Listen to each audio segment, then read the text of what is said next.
Let's see. We're getting ready, and let's see when Iliyana is able to join us. Pardon? You could probably hook it up to the TV. But there is no web camera. If you put the laptop in.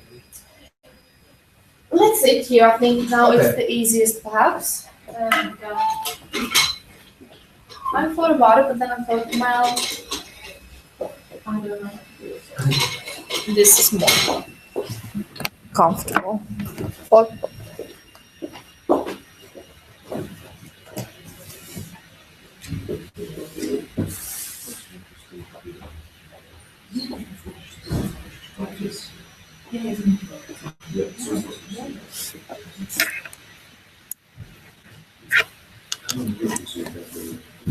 Sorry? How many pages you have? How many? Investor. Oh, pages under 550 so far. So do you know about others? Rita, how many have you got? I don't know. Okay. Ask Jody. Yeah.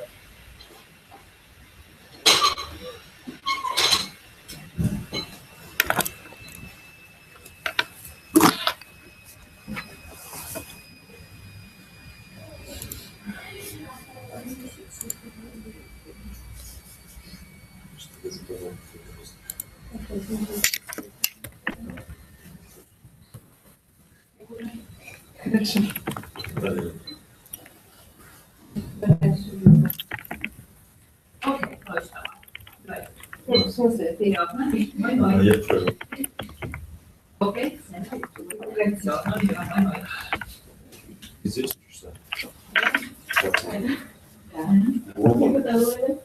Daj. Jo. Ja, jak słucham.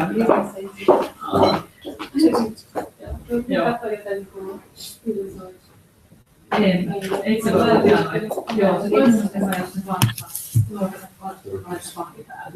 on semmoinen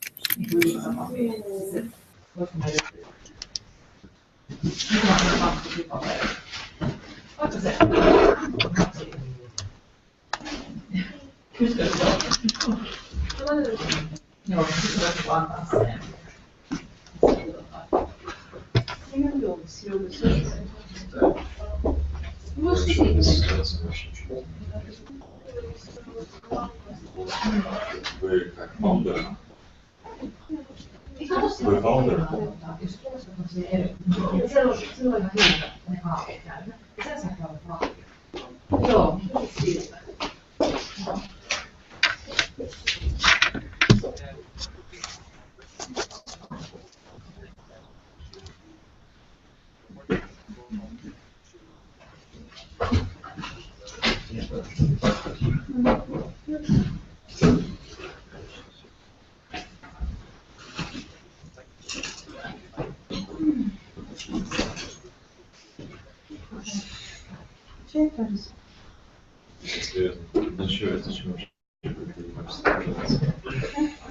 Зачем вообще?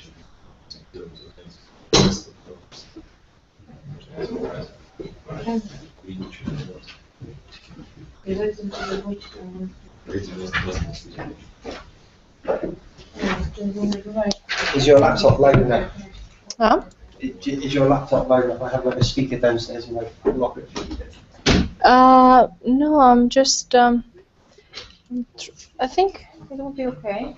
I'm just trying to, she's online, but she has a meeting, let's see, few minutes, now it's 28.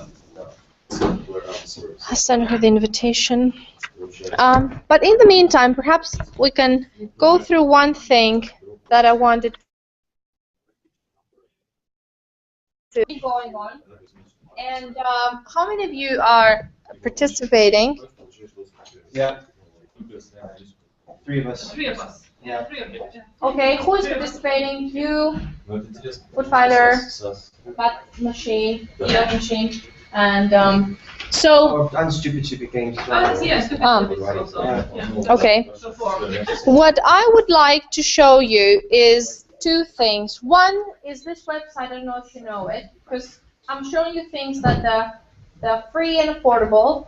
That many socialbaker.com. Do you know this website? There's also quick scroll. Yes, that's also one very good website. Also shows the search engine optimization. yes, very good. So this is just to show you. Every time I'll show you different tools, but this is something where you can get some nice reports from, let's say, Finland in our case, and then you see here who's topping, which the best brand. So this is a website called socialbakers.com where you can get reports on industries and reports on countries. So here we are in Finland, and we see that who is handling Facebook the best. So Giganti, Prisma, Samsung Finland, Hesburger, and Fazer, right? And different media, and you scroll down, there's lots of information. Because I talked to you before about data. Where do you find data? This is a way to find data, right? You can use this data. Let's see if... So another thing I wanted to show you is this website. Does anyone know this website? This would lead us now nicely till next time, and you can... I've done research on you. So what I did here in Lykalizer by Meltwater, you can put, let's put Pastrum, how to pronounce it? Pastrum. Pastrum. Yeah. Pastrum website, Facebook page. Pastrum. Where was Italian say Pastrum, but Yes. Pastrum. Yeah, Pastrum. Is there? I had it ready here. No, there is one. But there was what happened now? Well, you can check that machine, it's easier. Here, I have also come. Let's check that. So what you do here is you put your Facebook page, and it analyzes that, and it gives you a score. It gives you a score, and as you see in the screen, you have 34. That's okay, right? Best is 100. So here, the good thing with data and data analysis, and you have to do the same for, I don't know if you use that website also, but when you put here your Facebook page, it gives you with red things that you need to improve. For example, como, posts per week, you need to write more posts. So it's telling you, write more posts. Get more likes, comments, and shares per post. So timing, way off. You can read here about the best times to post, right? Maybe you're going home tired, you're posting at midnight, and nobody sees it. Do you do this? Probably. Of course, you can schedule your post. This is what we'll talk next time about. Hashtags not using. Yeah. So it's giving you some things to change. Post by fans. Make a competition and ask your fans to post there. The scores get better, right? So what I want you to do, let me see if Iliyana. I'm here, by the way. Ah, hi. Hi. I was waiting for you. Mark your presence. Wait a second, where are you? Here you are. Hello. Oh, hi. Hello. Hi, guys. Hello. So everyone to this table, please. You came later on, so I think that's the best for Iliyana to see us. So we're here, Iliyana, at Hagahelia Pasila campus, our headquarters, and here we are in the premises of our startup school. Here we have some of our startuppers here, company owners, and we have some of our coaches. We have Taina. Hi. And we have Anna, who's a trainee here. Hello. All right, so we're recording this session, so the floor is yours. Awesome. So many people there. That's great.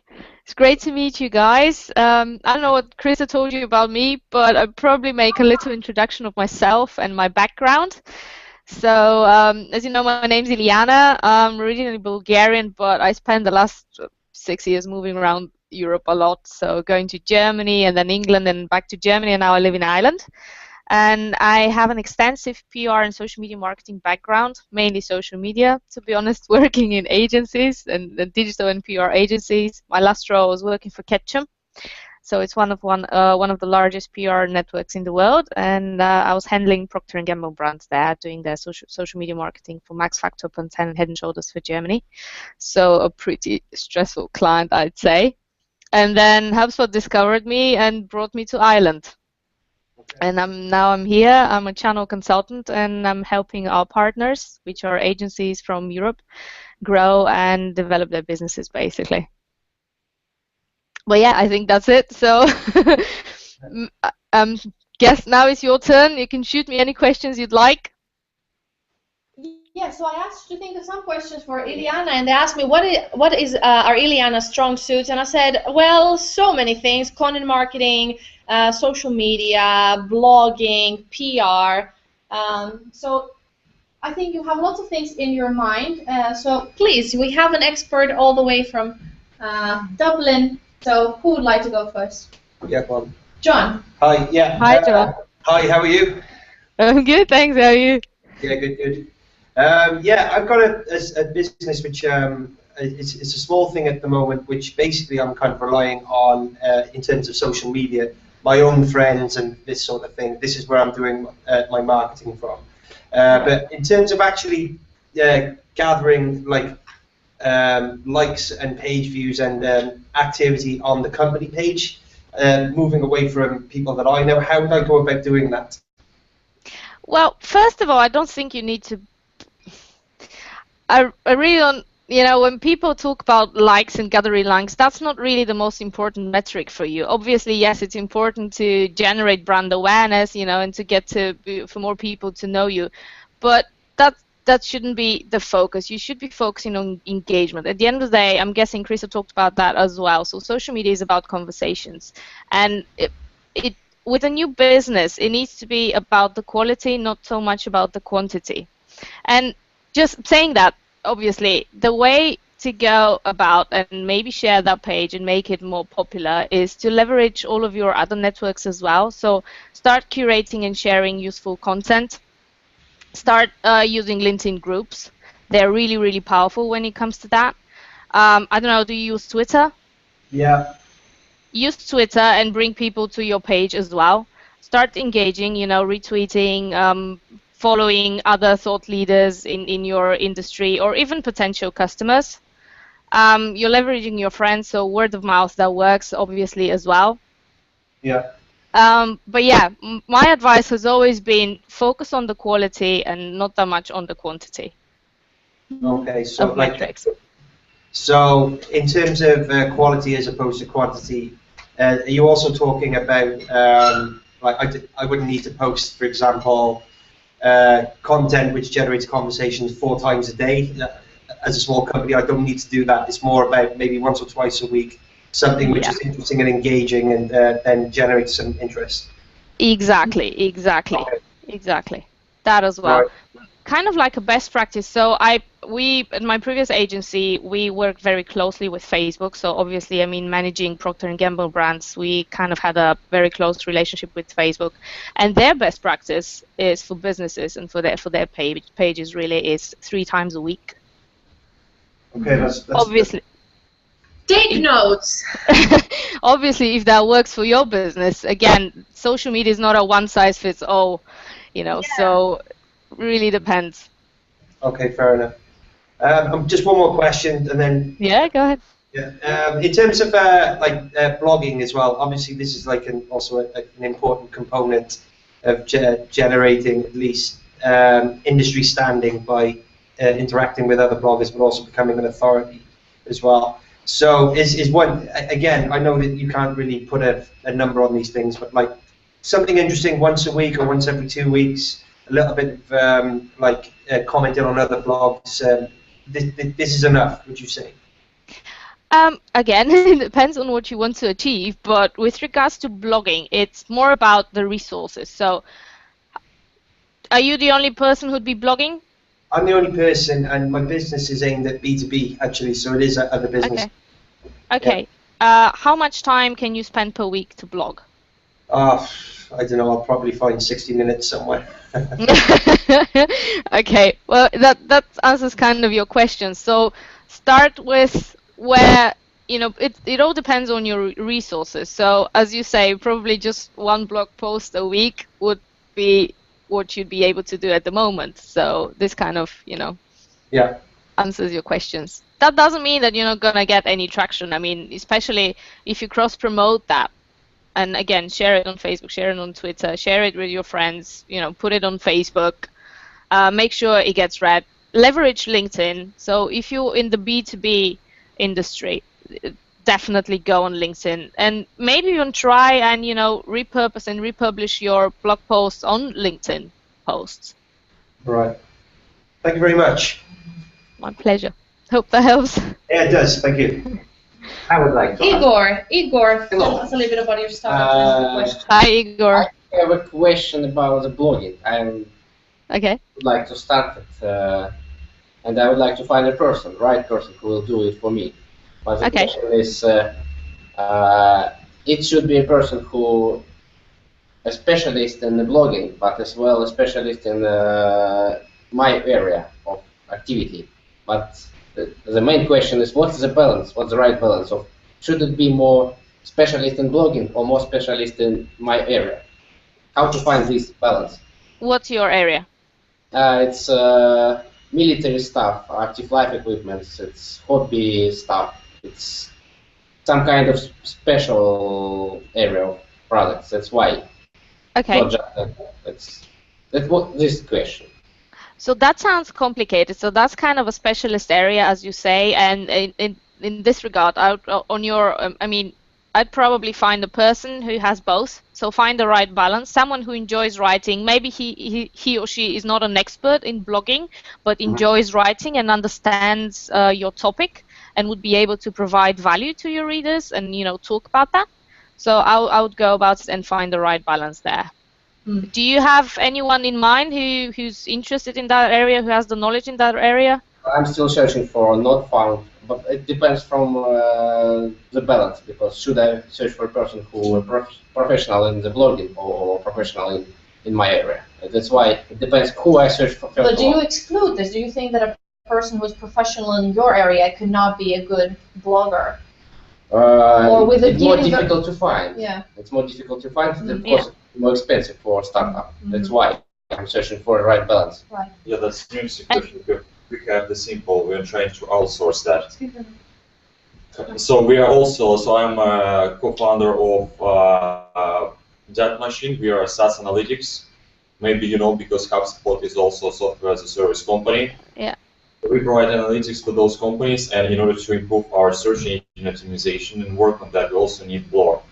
Yeah. And as we are not bloggers, we are trying to outsource that, find on answers on other stuff.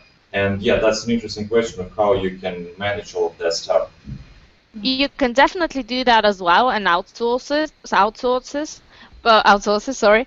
But have you thought about working together with a blogger? Like, that's also part of the outsourcing. So you can tell them what they need to write about. You can kind of educate them on that, and give them the sources and the information where they can read, and just ask them to write a piece on a specific topic. So if you can get your content strategy and, like kind of a content plan of what the post, what types of posts you want, and then assign it to a blogger, they could do the research and still write it for you. And then you can edit it, have a look if it makes sense, if it's correct in terms of, the specific industry. So maybe some sort of a partnership rather than, just giving it to someone to do it. Does that make sense? Yep, thanks. Iliyana, can I ask you said about writing, but how about other types? It could be, I think, for Igor's company, I was thinking perhaps a video blogger, a person that has a GoPro on their head, on their helmet, and goes out and do stuff, and the camera records, and then you have some short commentary, and they could be, what do you think about different types of, not just text, but other types of blogging activities and content? Absolutely, like that's booming, and because people are kind of, people don't have time. They want to consume content now and as quickly as possible. So if you can find, innovative, cool ways for them to, to consume that content, then that's great. So obviously videos are amazing. They work. And it's quick and it's easier for the person instead of just sitting there and reading a long article. Podcasts, they're growing as well, obviously into infographics. But what you can leverage is, because you're startups, try and think creatively. So think about what hasn't been done yet. So why not even leverage like new networks such as, okay, maybe not so new, but Vine videos or Instagram videos or even Snapchat. I told them so. Thank you. Yeah, that works. That you can get really, really creative with that. And the thing is that if you actually nail it, you go viral. Yeah. Thank you. Because it's new. Thank because you. it hasn't been done. Excellent. And who else has a question for our expert? Then we have Jussi. Jussi, come a little bit forward so Iliyana can hear you better. Hi, Iliyana. Hi. What's your name? So we have a game company, and Okay. we're trying to. We're trying to do much at the same time. We have a game coming up, and we have three games coming up. We have a novel, and then we're working on an animation and everything. So we're trying to boil the ocean, and we're very aware of that. So it's a kind of a problem, but we believe in it.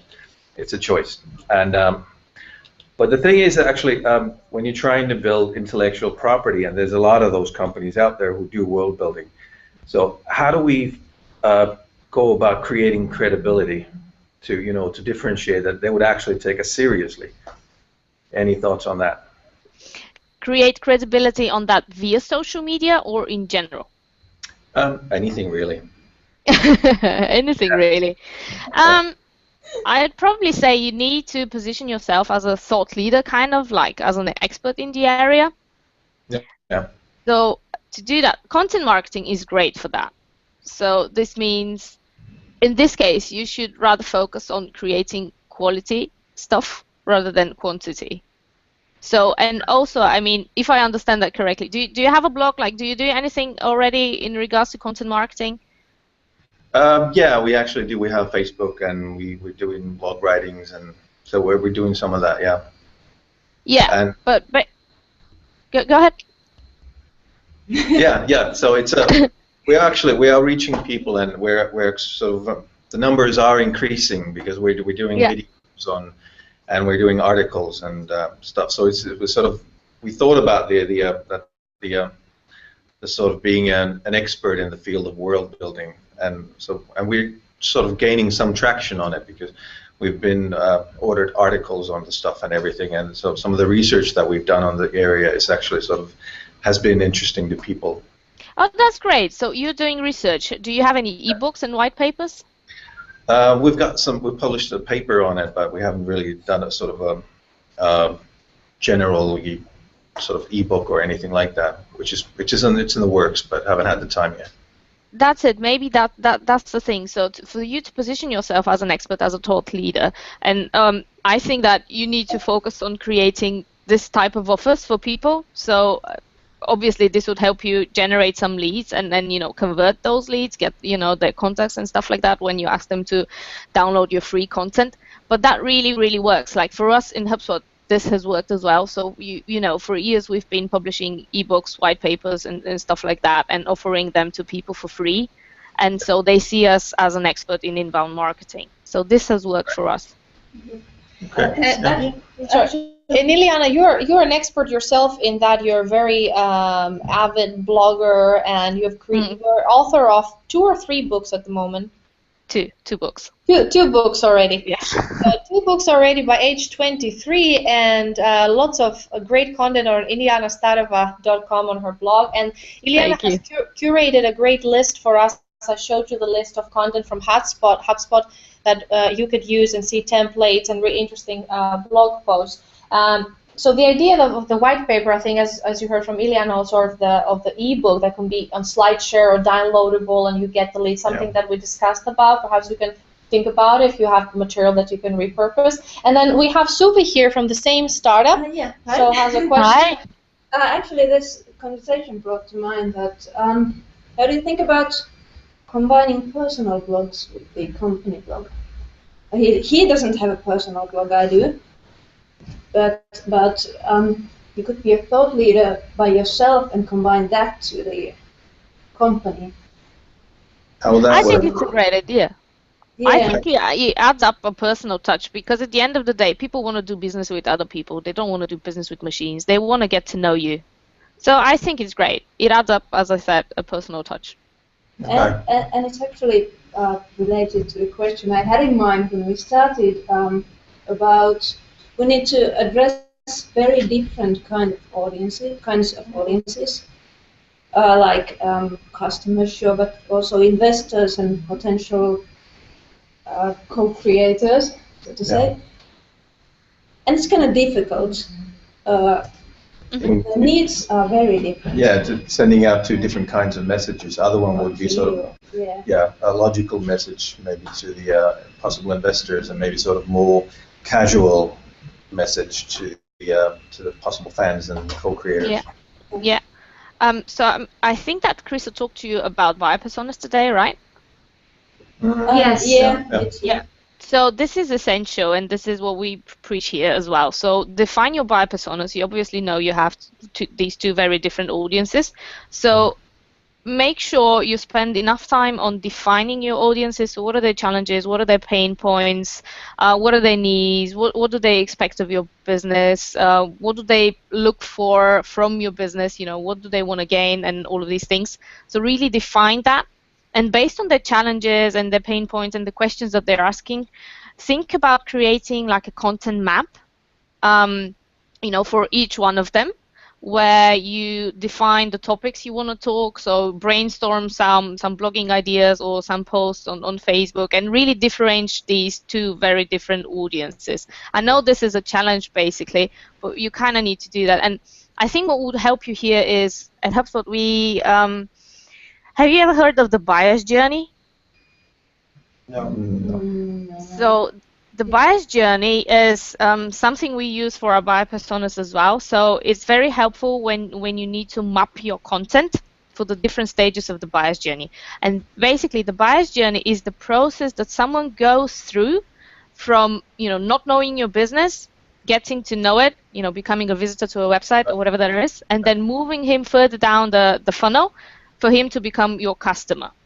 Yeah. And the buyer's journey has 3 stages. So the first one is awareness, where, you know, they learn about your business, and obviously they have some kind sort of a problem. So they have sort of a problem. They're starting to do some research, but they don't know what exactly that is.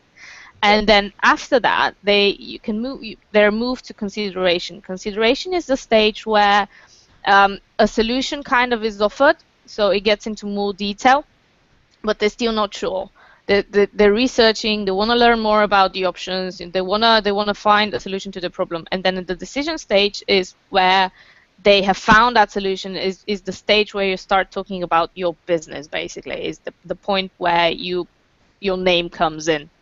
Yeah. So if you start to think about that, so maybe like an example of an awareness stage, let's say, is what's inbound marketing. So that's awareness stage type of blog post, for example.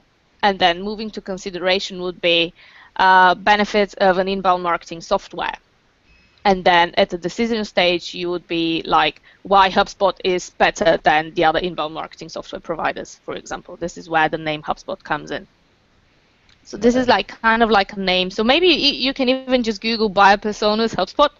So this might help you to map the content for each of your personas. So create 2 buyers journey for your 2 buyer personas.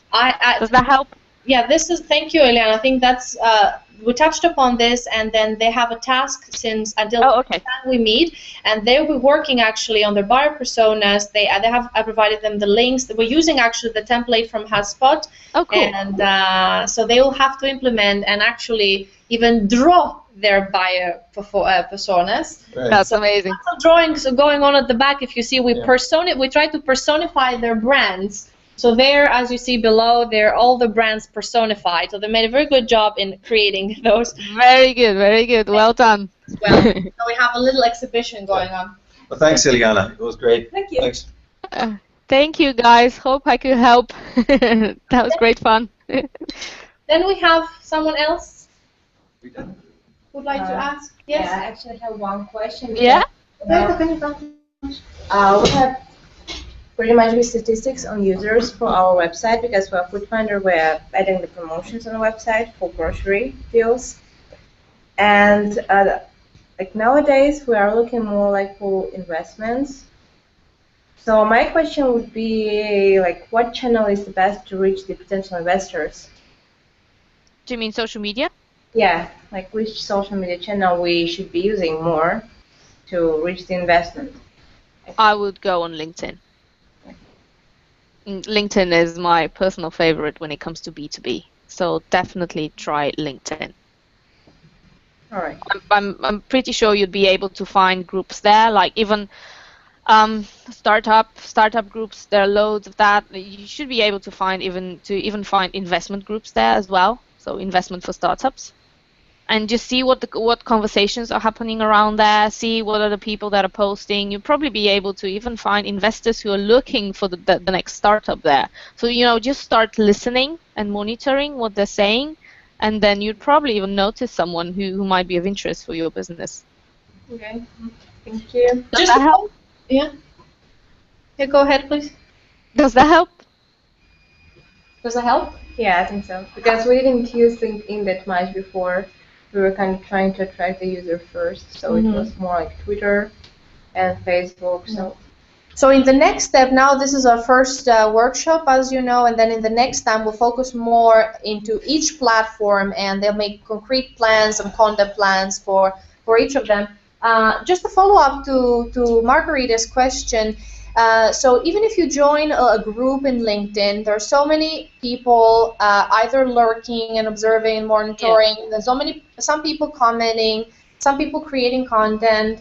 How do you what is the great way to pitch your startup, your idea, ask for funds to such group to really differentiate through the saturated forum or group news feed? How could you stand out is my question. I think what you need to do first is to do your research. So find out who's posting there, who are the potential investors you want to reach out to, and then really stalk them online. So make a target list of the ones that you want to reach out to, have a look at their LinkedIn profile, see what they've done, and by doing that, you might be able to find some things you have in common, and this is your pitch. Show them that you are interested in them, that you've done your research, that you've seen what they like, what they do, and show them that you are the right person who can give them a benefit as well. So in what way can you benefit them? Mm-hmm. So at this point, it's not about you, it's about them, how you can help them. This is, in my experience, this has always worked in terms of pitching. Yeah, I agree with that. Just a question, since we're in LinkedIn, and it's a topic that is coming up in the next session. If as you said, stalk them online, or so if you're in LinkedIn, obviously they see that somebody has been checking out their profile, and probably you do see also who has viewed your profile too. Do you have any strategy regarding this? Who did you extend? Do you extend invitations to connect? Do you only send them to people you know, or do you send them to people that you would like to know better? Both.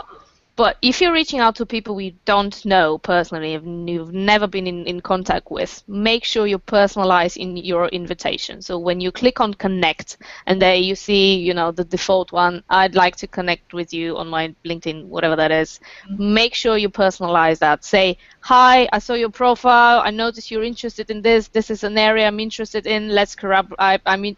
How about we collaborate? I'd love to connect with you here, and that's it. Make it personal. Because otherwise they would reject your invitation. So show them the reason to connect with you. But I don't think it's a problem. When you see that this person has seen my profile. We live in the era of social media. Nothing's private anymore. Everything's public. I have to say that I was so offended. It was a gentleman I actually met in a bloggers conference a few months ago. It was a travel bloggers conference in Athens, and I actually met and spoke with that man, and I went on LinkedIn to connect with him, and his reply was, I don't want to connect with you because we haven't worked together. Wow. And I felt like I was extending my hand virtually to someone for a handshake, and they said, no, thank you. I felt so offended. So. Well, to be honest, I think it's better that you're not connected with him then. Yeah, he's just not the right type of person you want. Yeah, he's not the right type of person you want in your network, obviously. Well, he was a little bit of a different generation, and I think our age, I don't think that they would have a problem connecting with people, even though they haven't physically met, but if they see that there's a potential. So it's an excellent point. Personalize your messages. Make it about them, how you could add value to their business, to their for themselves. So Good. Exactly. Yeah. We have one question here from Victoria. Hi. Hi, Victoria. Nowadays there are too many social media platforms like Facebook, Twitter, Instagram. And we as a company, should we follow all of them, or should we concentrate on like 2 or 3? What do you think? Where your buyer persona is active. Where your customers. Exactly. Your next task is that. But do you know already? You can have, of course, you said that you have some data already. You have, before I was just asking them what data they have available. So they do have, Victoria is from the same company like Igor before, with the active lifestyle. And they have already some existing data. They have already some surveys done, and they meet customers face-to-face in fairs. So they have some information. So to answer to Iliyana's question, where are your customers active? In which social media? This is where you should be. Where are they? Do you know? Facebook, Twitter probably, but we need to think about more. My advice here would... Go ahead. The question is, why we're asking this? Anyone would like to get additional, at least to try additional, to attract additional quantity of people. That's why probably the question why to use additional services, but it's about is it reasonable or not. Probably if you will do this now and this service will be more popular in the future than, for example, at Facebook. That's why a question. Should we try to develop all of them or just focus on a few? Because anyway, people, if we even have some focused people, how it calls person, we anyway can search for a different person in the different networks. That's the question. I think one question you should ask yourself here is, do you have the time, energy, and resources to do all of the networks? No. Of course, we don't have time at all, always. It's a problem. Do we Exactly. So we don't need to do this. my advice would be focus on the most relevant networks now. Do that really well. Learn from your mistakes, and then move on to the next one and do that as well, having learned from your previous experience. But only if it's relevant to where your customers are or potential customers are. If your customers don't live on Twitter, if they don't use on Twitter, there's no point for you to be spending your time and energy on something that's not going to give you any return on investment or effort or whatever that is. Yeah, I agree with you, and actually we spoke earlier today about the trade-off between, as startups, you don't have money, you don't have any rich parents or investors behind burning their money and fueling your startup, but the trade-off is between your personal time and resources in order to save the money. If you cannot outsource the activity and pay someone to do it. I read yesterday, however, that it's good to find a platform that perhaps is of more of a niche platform that fits your brand better, and try to experiment with that too. Although I do agree with you, it's better to focus on now and do that well, and absolutely I agree. But I was just thinking, for instance, that I had a web repulse survey going on to ask the startups here which platforms are they using, and none of them, they're quite active in most platforms, and however, none of them are in Vine. So I make it a promise to myself that next time we'll experiment with Vine as well, because as you mentioned, is growing. 6-second videos, low attention spans of future generations. So from a creative point of view, perhaps it's good to know about it. It doesn't mean that you have to be an avid user of it, but just to know that what is out there, how to use it, and maybe do some creative content there that can be shared to other more well-known platforms. What do you think? Absolutely. No, I absolutely agree with you. That doesn't mean that you can't experiment with the other networks. Just make, a conscious decision and informed decisions of where your focus should lie on. But you can't you can create a Vine video if you have a cool idea around that, and if you think that that would work for you. You don't have to create a Vine video every month, but maybe just once, and then leverage it via your other networks. Yeah. Again, it all depends on your content strategy and if it fits for whatever your campaign is or whatever that you're doing. But yeah, definitely. Bear that in mind. Chris is absolutely right. Bear that in mind, what networks are there. I like what you said, an informed decision. I think an informed decision, that's why you have to do a good research beforehand, have very clear idea of who are the personas, that your social media personas, your buyer personas, so find the right content for them, the right social media they're using. So, Igor, follow up? Yeah, by the way, is it the right way to put the same content to different places, for example, Facebook and Instagram, or is it not necessary? Or even it's not good for developing? What do you think, Iliyana? Same content in all platforms? Do you mean at the same time or that big? Yeah, just to make it more. Post it here. Yeah. Okay. Yeah, you could do that as long as your buyer personas live on these networks. So let's say you have the right audience on Twitter and the right audience on Instagram, then it shouldn't be a problem. Obviously, you need to customize your message a little bit. On Instagram, you'll put loads of hashtags and stuff. On Facebook, you'll probably focus more on images or videos and very, very little text, like maybe a question. So you could definitely do that as long as I said, as long as your buyer personas live there. Mm-hmm. So a little bit customization, knowing what a good post would look like for each social media platform, as long as the buyer personas live there and use those platforms, that would be very good. Then Anna is our intern, startup school intern here. Anna has a question. Hi. Yeah, I'm from Startup School, so we are university managed and we are helping students who want to become entrepreneurs.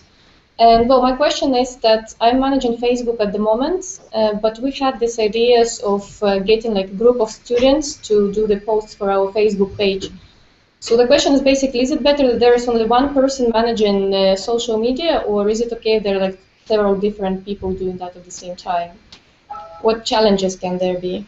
Well, challenges obviously is if you give them all the power. So I mean, are you going to be editing and having a look at those posts before they get published, or are you going to let the students, do the publishing? Yeah, it was just an idea. I'm against that. Well, I'll give you another one. How about you ask those students, just create for them like an Excel sheet, like a content plan or whatever that is. So let's say you're posting 3 times a week on Facebook. Give them that content sheet for the next month and tell them to curate content or to develop post ideas for Facebook and have them send that back to you. And you review that. If you're happy with it, you can schedule it and you can give them back your feedback and say, yes, this is great, we like that. Obviously, this saves you time as well. I mean, we're searching for that content. And on the other hand, it also, helps you solve this kind of trust issue, who's posting, who's not. And I think perhaps one comment I might have on that would be that they don't have to be admins. I don't like to have many admins in, maybe 1 or 2 admins per social media platform. For instance, Facebook is quite easy because you can add editors and different roles. Same thing for your blog. If you have a blog and other people can have different roles in that, unless you have a common email, but everyone use that credential, those credentials to log in. So you can still be the admin in Facebook, and they could be a few of them who have editor rights. So they cannot delete the page. That's one fear I have. They cannot delete the page, or they cannot. You still have the ultimate editorial control. So I think that's a great idea with the content, the editorial calendar that Iliyana mentioned. So. Yeah, thank you. You're welcome. Eugene, welcome. So, well, as already mentioned, we are SaaS Analytics.